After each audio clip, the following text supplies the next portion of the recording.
Il-ħadd wara nofsinhar fl-Imqabba il-Partit Laburista organizza l-5 mass meeting tiegħu għal waqt din il-kampanja elettorali.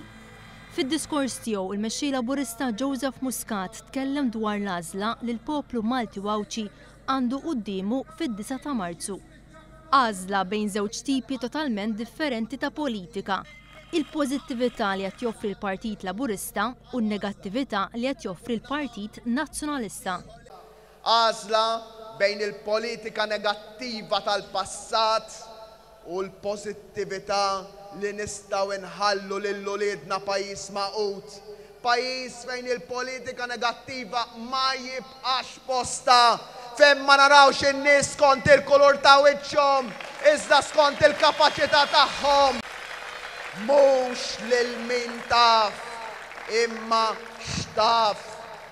Għalhekk minkejja li ħadd ieħor qed ikun negattiv, aktar negattiv, aħna se nkunu pożittivi, dejjem aktar pożittivi. Mhux se nieħdu sehem fl-ebda kompetizzjoni ta' tfih tat-tajn, dak inħalluh lil ħadd ieħor, it-tajn inħalluh lil ħadd ieħor. Fl-Imqabba fl-istess jum li kien ikkonfermat il-kuntrattur Zarem Vassallo għadda b'1,000 €250,000 lil Partit Nazzjonalista. Joseph Muscat iddikjara li fost il-prioritajiet ta' gvern ġdid se jkun hemm liġi tal-finanzjament tal-partiti. Fost il-prioritajiet ta' gvern ġdid għalhekk jekk ningħataw il-fiduċja se jkun hemm liġi dwar il-finanzjament tal-partiti biex kull partit politiku f'pajjiżna ikollu l-obbligu li jippubblika il-kontijiet tiegħu. Dan aħna ilna nagħmluh kull sena għaliex ma għandna lil ħadd li jagħtina jew li jsellifna xi €250,000. €250,000. U min jagħtik €250,000 xi jkun irid lura, xi jkun irid lura. Dik hija t-tip ta' politika tal-passat li rridu ntemmu. Id-9 ta' Marzu se tkun data li fiha setturi differenti jridu jagħmlu huma wkoll l-għażliet tagħhom. Fost dawn hemm is-soldati, il-pulizija, tal-protezzjoni ċivili u korpi dixxiplinati oħra li jingħataw drittijiet ġodda minn gvern ġdid. Fosthom li jissieħbu fi trade union tal-għażla tagħhom bid-drittijiet kollha mingħajr dak ta' strajk. Se ntejbu il-kondizzjonijiet tas-soldati, tal-pulizija, tas-civil protection u l-korpi dixxiplinati.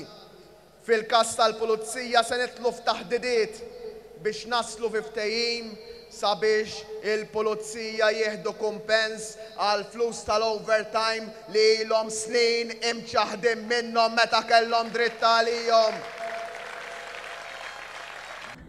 Fid-9 ta' Marzu se jagħmlu wkoll l-għażla tagħhom is-self-employed li kienu trattati ta' kriminali mill-gvern. Gvern ġdid għal Joseph Muscat irid li s-self-employed jitħallew jaħdmu.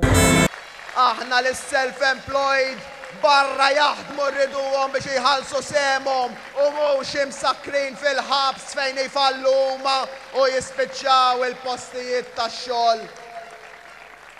Is-self-employed iridu jiġu trattati b'dinjità u mhux ta' kriminali. Fl-Imqabba l-mexxej Laburista sellem lill-istudenti li spiċċaw fil-mira ta' attakki mill-Partit Nazzjonalista. Irrid insellem speċjalment lill-istudenti tal-MCAST li bħal dawk tal-Junior College, tal-Higher Secondary u tal-Università qabilhom u rew li jemmnu fil-bidla fid-direzzjoni f'dan il-pajjiż. Grazzi studenti tal-MCAST tal-appoġġ tagħkom. Lill-istudenti ngħidilhom biex ma jiddejqux mill-attakki li qed isiru fil-konfront tagħhom. Lil ħadd ieħor ngħidlu biex ma joqgħodx jattakka liż-żgħażagħ. Messaġġ ċar u qawwi ieħor tal-mexxej Laburista lejn dawk li jixtiequ jivvutaw favur il-bidla iżda li għadhom jibżgħu li ma jkunux hemmnuti. Lil dawn il-persuni ngħidilhom li n-nuqqas ta' vot tagħhom jiswa biss ta' ġejt lil ħadd ieħor.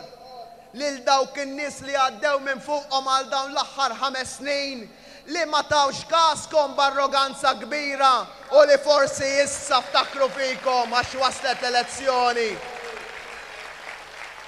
Għalhekk lil dawk li għadhom ma ddeċidewx jekk joħorġux jivvotaw nappellalhom. Ibatu messaġġ ċar, oħorġu ivvotaw u vvotaw għal dan il-moviment fid-9 ta' Marzu li ġej.